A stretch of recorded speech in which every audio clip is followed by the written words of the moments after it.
Hello दोस्तों, स्वागत है आपका अपने यूट्यूब चैनल में। आज के इस वीडियो में हम लाए हैं विज्ञान की इम्पोर्टेंट एमसीक्यू प्रश्न जो प्रयोगशाला परिचारक के लिए अत्यंत महत्वपूर्ण है।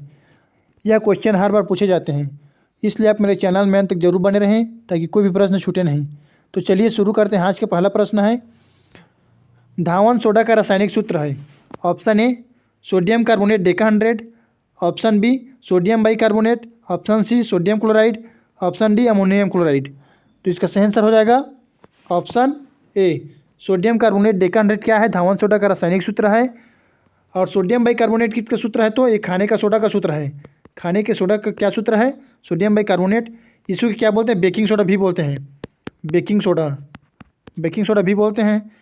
और सोडियम क्लोराइड को क्या बोलते हैं? साधारण नमक बोलते हैं। साधारण नमक का फार्मूला क्या होता है? तो सोडियम क्लोराइड।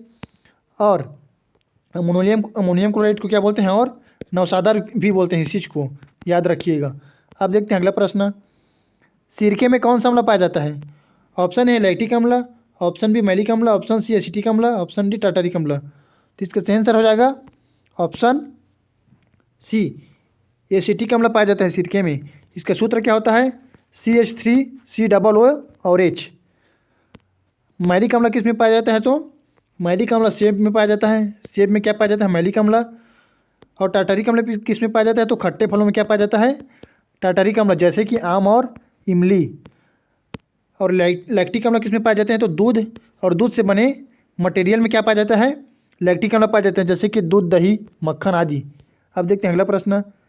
रेल के दो पटरियों के मध्य जोड़ पर कुछ स्थान छोड़ा जाता है, क्योंकि ऐसे स्थान छोड़ने से कुछ लागत बचती है। ऑप्शन बी है आवश्यक गुरुत्व बल उत्पन्न करने के लिए, ऑप्शन सी है धातु गर्म करने पर फैलती है तथा ठंडी करने पर संकुचित होती है, ऑप्शन डी है उपरोक्त में से कोई नहीं। तो इसका सही आंसर हो जाएगा ऑप्शन सी धातु गर्म करने पर फैलती है तथा ठंडी करने पर क्या होती है? संकुचित हो जाती है। अब देखते हैं अगला प्रश्न। डार्विन की सबसे बड़ी कमी थी। ऑप्शन ए है जीवन संघर्ष की व्याख्या न होना, ऑप्शन बी योग्यतम की उत्तरजीविता की व्याख्या न होना, ऑप्शन सी भिन्नताओं के कारणों की व्याख्या न होना, ऑप्शन डी संतान उत्पत्ति की प्रचुर क्षमता की व्याख्या न होना। तो इसका सही आंसर हो जाएगा ऑप्शन सी भिन्नताओं के कारणों की व्याख्या डार्विन नहीं कर पाए थे। अब देखते हैं अगला प्रश्न। ओम का नियम सत्य है।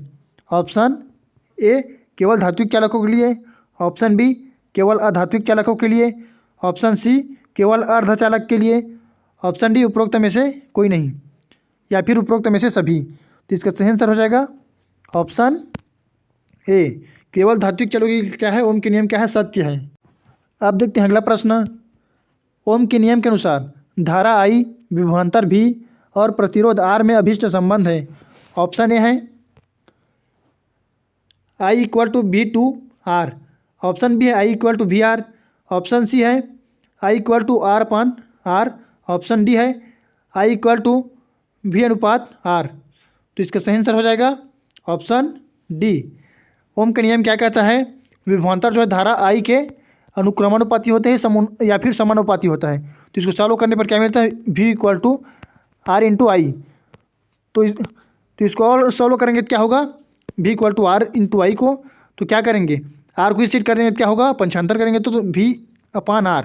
तो I बराबर क्या हुआ? V/R। तो इसका सही आंसर क्या होगा? Option D. अब देखते हैं अगला प्रश्न।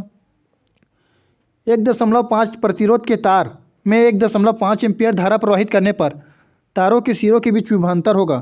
तो अभी हम लोगों ने नियम पढ़ा ओम का, उसमें क्या था? V = R/I।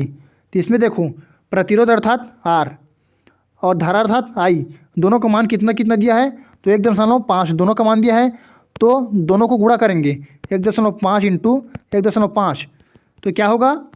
2.25। ये क्या है? विभवांतर भी है। अब देखते हैं अगला प्रश्न। निम्नलिखित में से मानव की लार में पाया जाता है। ऑप्शन ए है ptyalin enzyme, option B lysozyme enzyme, option C है ए एवं बी दोनों, ऑप्शन डी है पेप्सिन एंजाइम। तो इसका सही आंसर हो जाएगा ऑप्शन सी लार में टैलिन और लाइसोजाइम दोनों एंजाइम पाए जाते हैं। और पेप्सिन एंजाइम किस में पाए जाते हैं? तो पेप्सिन एंजाइम अमाशय में पाए जाते हैं। और इसका मुख्य काम क्या होता है? तो प्रोटीनों का पाचन करना। अब देखते हैं अगला प्रश्न। वृक्क का बना होता है। ऑप्शन ए मूत्रवाहिनियों से, ऑप्शन बी मैल्पिघियन नलिकाओं से, ऑप्शन सी नेफ्रॉन नलिकाओं से, ऑप्शन डी शुक्रजनक नलिकाओं से। तो इसका सही आंसर हो जाएगा ऑप्शन सी, नेफ्रॉन नलिकाओं से क्या बना होता है? वृक्क। वृक्क में लाखों संख्या में नेफ्रॉन पाए जाते हैं। अब देखते हैं अगला प्रश्न। निम्नलिखित धातुओं में से उत्कृष्ट धातु का उदाहरण है। ऑप्शन ए है argon, option B calcium, option C barium, option D platinum. तो इसका सही आंसर हो जाएगा प्लेटिनम। जो सबसे कम क्रियाशील होते हैं वो क्या होते हैं? उत्कृष्ट धातु होते हैं, जो पृथ्वी में लंबे समय तक रह सकते हैं बिना संक्षारित हुए। अब देखते हैं अगला प्रश्न। कौन सी धातु द्रव अवस्था में पाई जाती है? Option A sulphur, option B nitrogen, option C bromine, option D hydrogen gas. तो इसका सही आंसर हो जाएगा ऑप्शन सी, ब्रोमीन क्या है? धातु है और जो कि द्रव अवस्था में पाई जाती है।